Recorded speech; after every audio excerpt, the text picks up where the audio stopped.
नमस्कार।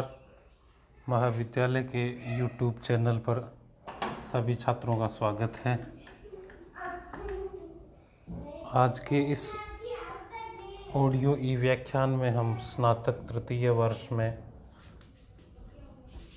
संस्कृत साहित्य विषय में प्रथम प्रश्न पत्र के अंतर्गत चलने वाले अंश श्रीमद् भगवद गीता द्वितीय तृतीय चतुर्थ अध्याय के अध्यापन में आगे बढ़ेंगे। गत ऑडियो ई व्याख्यान में हमने गीता के द्वितीय अध्याय के श्लोक संख्या 30 तक का अध्यापन करवा दिया था। गीता महाभारत के षष्ठ पर्व भीष्म पर्व का भाग है। गीता में कुल 18 अध्याय है, जिनमें हमारे पाठ्यक्रम में 3 अध्याय संकलित है, द्वितीय तृतीय और चतुर्थ। द्वितीय अध्याय में युद्ध से विमुख अर्जुन को श्री कृष्ण द्वारा युद्ध भूमि में ही कर्म मार्ग का उपदेश दिया जाता है। उसी उपदेश के क्रम में भगवान श्री कृष्ण अपने परिजनों से युद्ध करने से मना करने वाले अर्जुन को आत्म तत्व का ज्ञान देते हैं। वो आत्मा की अजर अमरता का वर्णन करने के उपरांत उसे युद्ध करने के लिए प्रेरित करते हैं। अपने क्षत्रियोचित कर्तव्य, नीति मार्ग और धर्म मार्ग पर आगे बढ़ने की प्रेरणा देते हैं। उसी प्रसंग में अब हम आगे बढ़ते हैं। 31वां श्लोक है, स्वधर्मम अपि चावेक्ष्य न विकम्पितुम् अर्हसि धर्म्यात् हि युद्धात् श्रेयो अन्यत् क्षत्रियस्य न विद्यते। श्री कृष्ण अर्जुन को क्षत्रियोचित धर्म के विषय में बताते हुए कह रहे हैं, स्वधर्मम अपि च अवेक्ष्य। हे अर्जुन, स्वधर्मम अपने धर्म को, अर्जुन क्षत्रिय वर्ण का है तो उसका धर्म है युद्ध या क्षत्रिय धर्म, तो अपने क्षत्रिय धर्म को अपि अवेक्ष्य, अपने धर्म को भी देख कर अथवा देखते हुए न विकम्पितुम् अर्हसि, तुम्हें विमुख नहीं होना चाहिए, तुम्हें इस विषय में असमंजस नहीं करना चाहिए, तुम्हें अपने कर्तव्य मार्ग से विपरीत नहीं जाना चाहिए। हे अर्जुन, अपने क्षत्रिय धर्म पर विचार करते हुए भी, उसको देखते हुए भी तुम कंपन योग्य नहीं हो, तुम विचलित होने योग्य नहीं हो, यानी तुम्हें युद्ध से विचलित नहीं होना चाहिए। धर्म्याद् हि युद्धात् श्रेयो अन्यत् क्षत्रियस्य न विद्यते। धर्म युद्ध से श्रेयो श्रेष्ठ, अन्यत् और कुछ, क्षत्रियस्य न विद्यते, क्षत्रिय के लिए विद्यमान नहीं।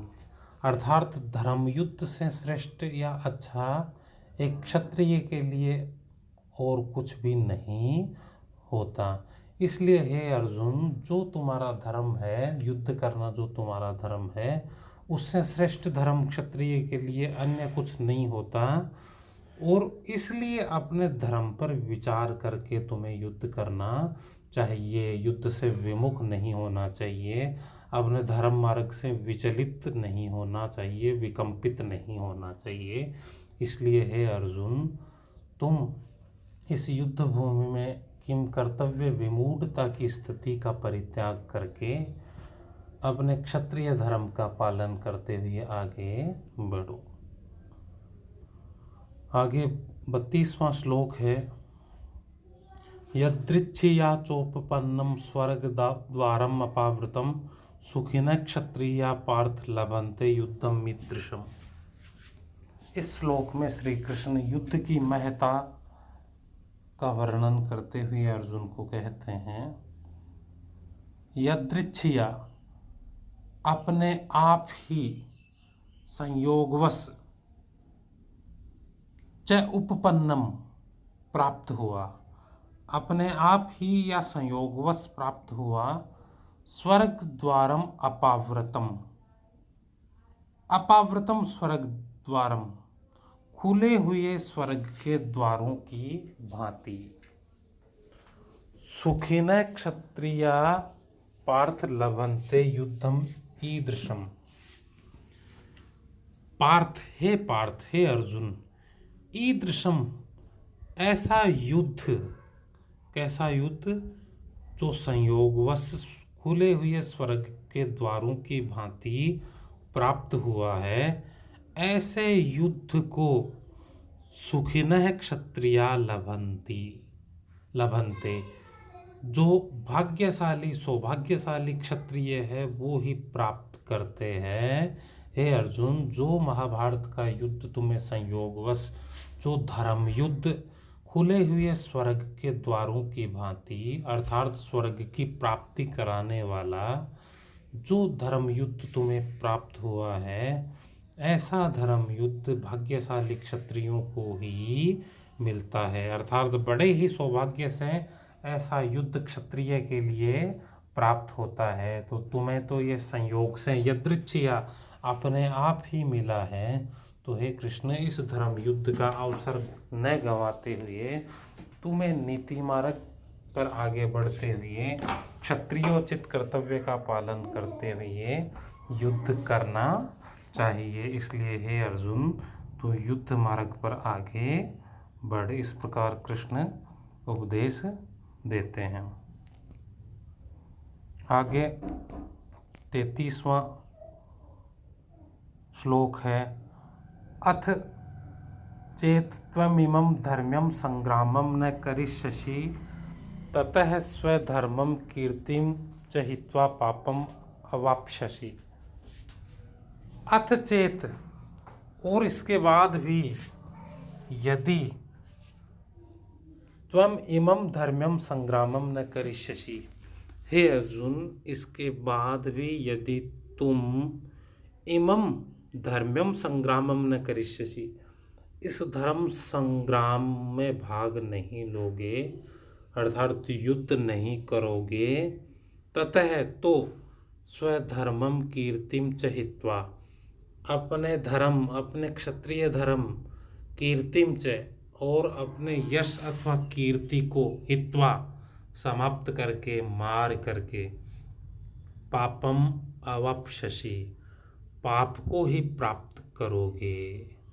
हे अर्जुन, यदि तुम अपने इस असमंजस और विषाद स्थिति में धर्म युद्ध नहीं करते हो, तो अपने क्षत्रियोचित धर्म और कीर्ति का विनाश करके तुम पाप को ही प्राप्त होगे। इसलिए हे अर्जुन, तुम्हें युद्ध के लिए तैयार रहना चाहिए।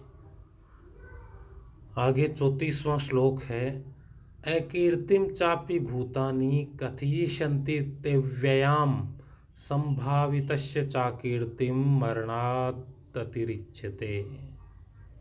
इस श्लोक में श्री कृष्ण आगे होने वाली अपकीर्ति और उस अपकीर्ति के दुष्प्रभावों के विषय में अर्जुन को बता रहे हैं। अकीर्तिम चापि भूतानि कथयिष्यन्ति ते व्ययाम, क्रियापद है कथयिष्यन्ति, कहेंगे। कौन? ते, वो लोग, भूतानी, प्राणी, आगे आने वाले प्राणी लोग कहेंगे। क्या कहेंगे? अकीर्तिम, अपवश के विषय में। कैसा अपवश? अव्ययाम, जो कभी समाप्त नहीं होगा। न समाप्त होने वाली उस अपकीर्ति के विषय में आगे आने वाले समय में लोग बाग तुम्हारी अपकीर्ति के विषय में कहेंगे, उसका बखान करेंगे। और संभावितस्य च अकीर्ति, और वह संभावित अपयश है, मरणाद अतिरिच्यते, मृत्यु से भी वो बेकार या बुरा या निम्न श्रेणी का माना गया है। अर्थात अपकीर्ति को मृत्यु से भी बुरा माना गया है। इसलिए हे अर्जुन, तुम युद्ध नहीं करोगे तो आने वाले समय में जो आगे आने वाली पीढ़ियां तुम्हारी अपकीर्ति के विषय में बातें करेगी, और एक श्रेष्ठ मनुष्य के लिए अपकीर्ति है वो मृत्यु से भी बढ़कर, मृत्यु से भी बुरी होती है। इसलिए हे अर्जुन, तुम्हें युद्ध के लिए प्रेरित रहना चाहिए। आगे 35वां श्लोक है, भयाद रणाद उपरतम मन्यन्ते त्वाम महारथा येषां च त्वं बहुमतो भूत्वा यास्यसि लाघवम्। इस श्लोक में श्री कृष्ण अर्जुन को युद्ध न करने पर जो होने वाली स्थिति है योद्धाओं के बीच, उससे वाकिफ कराते हुए बता रहे हैं। भयात रणात उपरतम मन्यन्ते, मन्यन्ते क्रियापद है, मानेंगे। किसको मानेंगे? हे अर्जुन, तुम्हें मानेंगे। त्वाम, तुमको मानेंगे। कौन? महारथा, जो महारथी योद्धा है वो तुम्हें मानेंगे। क्या मानेंगे? रणात उपरतम, रण से भागा हुआ, भयात, भय की वजह से, भय की वजह से युद्ध से विमुख हुआ मानेंगे। हे अर्जुन, जो योद्धा लोग हैं वो तुम्हें भय की वजह से युद्ध से विमुख हुआ मानेंगे। ये सामचे त्वं बहुमतो, और जिनमें तुम्हारी इज्जत थी, तुम्हारा मान सम्मान था, तुम्हें बहुमान्य लोग मानते थे, उनमें ही भूत्वा यास्यसि लाघवम, जिनमें तुम बहुमान्य थे उनमें ही लाघवम, लघुता को, यास्यसि, प्राप्त करोगे। हे अर्जुन, यदि तुम युद्ध से विमुख हो जाते हो तो योद्धा लोग तुम्हें भय के कारण युद्ध से भागा हुआ मानेंगे, और जिनमें तुम बहुमान्य थे वे ही लोग, उन ही लोगों में तुम लघुता को प्राप्त होगे। इसलिए हे अर्जुन, तुम्हें युद्ध के लिए सन्नद्ध रहना चाहिए और जो क्षत्रियोचित मार्ग है उस पर आगे बढ़ना चाहिए। इस प्रकार इन 5 श्लोकों में श्री कृष्ण ने अर्जुन को अपने धर्म का पालन करते हुए युद्ध मार्ग और क्षत्रिय मार्ग पर आगे बढ़ने का संदेश दिया है। धन्यवाद।